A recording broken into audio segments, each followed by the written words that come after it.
ધોરણ 4 વિષય હિન્દી પાઠ 14 મેં મક્ખી હું માખી છું। પછી એમાં શબ્દાર્થ થાય પાછા શરૂઆતમાં। મક્ખી એટલે માખી, બીમારિયા એટલે રોગો, સાફ સુથરા એટલે સ્વચ્છ, મોહલ્લા એટલે શેરી, ગંદગી એટલે ગંદકી, કૌન એટલે કોણ, જગહ એટલે જગ્યા, ભલાઈ એટલે ભલું, કલ્યાણ, પરિવાર એટલે કુટુંબ। मैं मक्खी हूँ मुझे कौन नहीं जानता। मैं मक्खी हूँ, मैं એટલે હું, મક્ખી હું માખી છું, મુझे कौन नहीं जानता, મુझे એટલે મને, કોણ એટલે કોણ, નહીં જાણતા એટલે નથી ઓળખતું, મને કોણ નથી ઓળખતું। તમે બધાએ પણ માખીને જોઈ જ હશે, એટલે માખી કહે છે કે હું માખી છું, મને એવું कोई व्यक्ति नहीं कि जे मने न ओळखतुं होय। ऐसी कोई जगह नहीं है जहाँ मेरी हाजरी न हो। ऐसी एटले एवी, कोई जगह एटले कोई जग्या, नहीं है नथी, नथी जहाँ में मेरी हाजरी न हो, जहाँ एटले ज्यां, मेरी हाजरी एटले मारी हाजरी न हो, नहीं होय। एवी एकई जग्या नथी कि ज्यां हूँ हाजर न होय। तमे जोई ज हशे कि माखी बधी जग्याए होय। हाँ, सफाई से मैं दूर भागती हूँ। पछी माखी के छे कि हाँ हूँ सफाई थी दूर भागू छूँ, ज्यां सफाई होय छे त्यां हूँ जाती नथी। गंदी चीज़ों में मुझे बहुत पसंद है। पछी गंदी चीज़ें एटले खराब वस्तुओं, मुझे बहुत एटले मने खूब, पसंद है गमे छे, खराब वस्तु होय ते मने खूब गमे छे। गंदी चीज़ों में रोगों के जंतु रहते हैं। खराब चीज़ों में, खराब वस्तुओं में रोगों के जंतु, रोगोना जंतुओं रहते हैं, रहे छे। माखी कहे छे कि खराब वस्तु होय ए रोगोना जंतु रहे छे। मैं उन जंतुओं को घर घर फैलाती हूँ। मैं उन जंतुओं को एटले हूँ ए जीव जंतुओं ने घर घर फैलाती हूँ, घर घर में फैलावू छूँ। बहुत सी बीमारियां मेरे कारण ही फैलती है। बहुत सी एटले घणी बधी, बीमारियां एटले रोगो, मेरे कारण ही एटले मारा कारणे ज फैलती है, फैलाय छे। घणा बधा रोगो एवा छे जे मारा कारणे फैलाय छे, केम के माखी छे ए गंदारी जग्यामांथी आवीने कांई साफ जग्या जोवे तो एनी माथे बेसी जाय छे, तो एना कारणे बीमारियां फैलाय छे। बीमारियों से बचने के लिए अपना घर और मोहल्ला साफ सुथरा रखो। बीमारियों से बचने के लिए, रोगोथी बचवा माटे, अपना घर एटले तमारू घर और मोहल्ला, मोहल्ला एटले शेरी, साफ सुथरा रखो, स्वच्छ राखो। बीमारियों थी बचवा माटे तमारी शेरी अने घर स्वच्छ राखो। तुम्हारे घर में साफ सफाई होगी तो मैं वहाँ नहीं आऊँगी। तुम्हारे घर एटले तमारा घर में साफ सफाई होगी, स्वच्छता होगी, मैं वहाँ नहीं आऊँगी, हूँ त्यां आवीश नहीं। जो तमारा घर में स्वच्छता हशे तो हूँ त्यां आवीश नहीं। मेरे न आने में ही तुम्हारी और तुम्हारे परिवार की भलाई है। मेरे न आने में, मारा न आववामां ज तुम्हारी और तुम्हारे परिवार की, तमारी अने तमारा परिवारनी भलाई छे। पछी पूछे स्वाध्याय। प्रश्न 1, निम्नलिखित हिंदी शब्दों के पास गुजराती शब्द लिखिए। नीचे हिंदी शब्द आप्या छे ने गुजराती शब्द लखवाना छे। पेलुं छे मक्खी एटले माखी, कौन एटले कोण, जगह एटले जग्या, गंदगी एटले गंदकी, बीमारी एटले रोग, भलाई एटले भलू, कल्याण। पछी प्रश्न नंबर 2 छे, निम्नलिखित प्रश्नों के उत्तर लिखिए। नीचे आपेला प्रश्नना जवाब लखो। प्रश्न 1, मक्खी कहाँ पाई जाती है? मक्खी गंदगी में पाई जाती है। मक्खी किससे दूर भागती है? मक्खी सफाई से दूर भागती है। रोगों के जंतु कहाँ रहते हैं? गंदी चीज़ों में रोगों के जंतु रहते हैं। प्रश्न नंबर 4, जिससे बचने में हमारी भलाई, किससे बचने में हमारी भलाई है? मक्खी से बचने में हमारी भलाई है।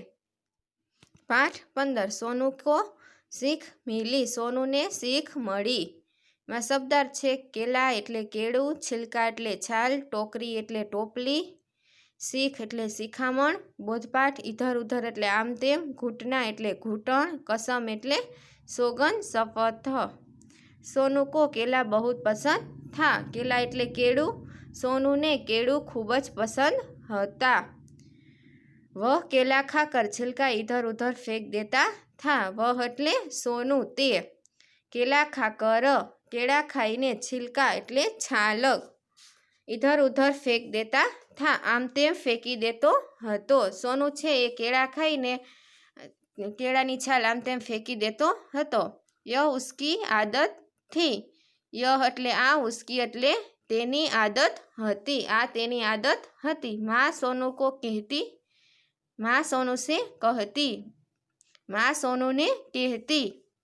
बेटा केला खाकर छिलका हमेशा टोकरी में ही डाला कर। केळा खाઈને હંમેશા छिलका એટલે છાલ છે કેળાની એ ટોકરીમાં એટલે ટોપલીમાં જ નાખ્યા કર। ઇધર ઉધર छिलके फेंकना बुरी बात है।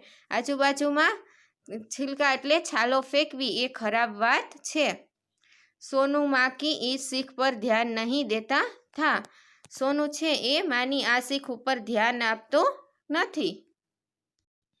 एक दिन सोनू ने केला खाया और छिलका रास्ते पर फेंक दिया।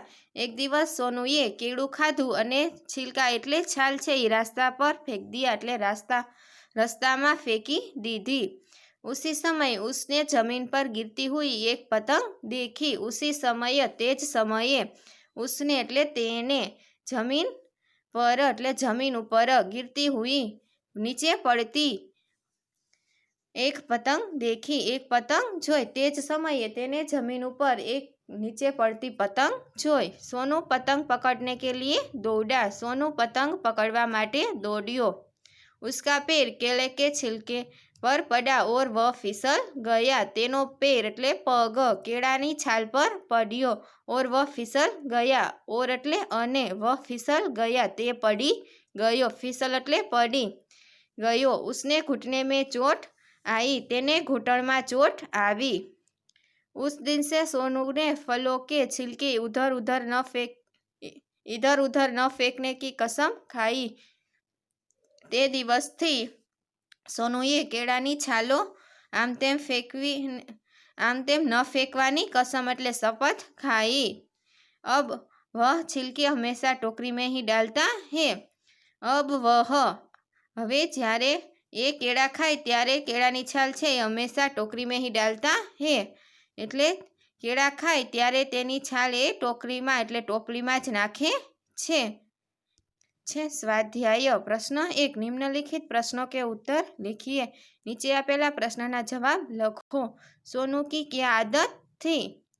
सोनूની કઈ આદત હતી? તો કે केला खाकर छिलका इधर उधर फेंकने की सोनू की आदत थी। प्रश्न नंबर 2 माँ सोनू से क्या कहती थी? माँ सोनू ने शू कहती थी कि इधर उधर छिलका फेंकना बुरी बात है। यह बात माँ सोनू को कहती थी।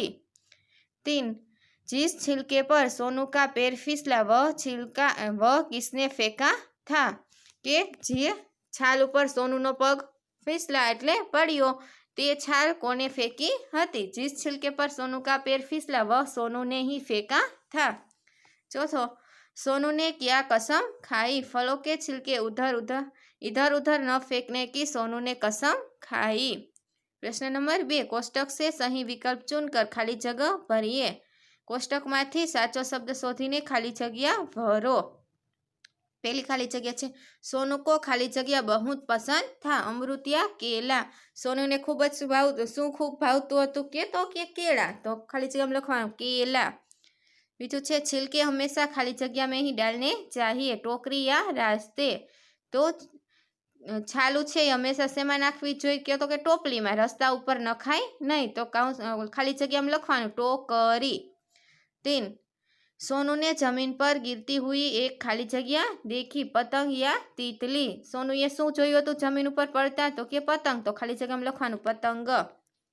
पछी प्रश्न नंबर 3 अच्छी आदत के सामने राइट और बुरी आदत के सामने रोंग का चिन्ह कीजिए। सारी आदत हो एनी सामे साचानी निशानी अने खराब आदत हो तेनी सामे खोटानी निशानी करवानी छे। पहलो वाक्य छे सुबह जल्दी उठना। सवारे जल्दी उठવું એ સારી આદત કહેવાય તો સાચું। પછી બીજું છે प्रतिदिन दांत साफ करना। प्रतिदिन એટલે દરરોજ દાંત સાફ કરવા એ પણ સારી આદત કહેવાય તો એની સામે સાચું। પછી ત્રીજું છે રોજ સ્નાન ન કરના, દરરોજ નાહવું ન જોઈએ, તો એ ખરાબ આદત કહેવાય, કેમ કે દરરોજ નાહવું જોઈએ, તો અહીંયા ખોટું. પછી પ્રતિદિન કઈ બાર ચા પીના, દિવસમાં ઘણી વખત ચા પીવી એ ખરાબ આદત કહેવાય, તો એની સામે ખોટું. ફલો કે છિલકે ઇધર ઉધર ફેંકના, ફળોની છાલ છે એ આમ તેમ આજુબાજુમાં ફેંકવી એ પણ ખરાબ આદત કહેવાય. ફળોની છાલું છે એ હંમેશા ટોપલીમાં જ નાખવી જોઈએ, કચરા પેટીમાં જ નાખવી જોઈએ.